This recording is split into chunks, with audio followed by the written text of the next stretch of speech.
Достар, үйлеріңізде қатып қалғаннан немесе осылай тұрып қалғаннан болса, оны тастауға асықпаңыздар, дәл осылай майдалап алыңыздар. Егер қатқаннан болса, пышақпен әйтеуір бөліп аласыздар. Осындай бір стакан сүтімізді қойып, нанымыздың бәрін жібітіп аламыз. Нанымыз жібігеннен кейін ары қарай қолымызбен жақсылап мыжитын боламыз. Біздің ешқандай түйіршік қалмау керек. Сол себепті барлығын мыжып аламыз.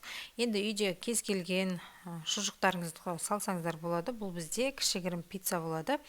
Бір жұмыртқамызды саламыз, тұзымызды, бұрышымызды салып, жақсылап араластырып алғаннан кейін азғантай май құйып табамызға тура видеодағыдай етіп жайып шығатын боламыз.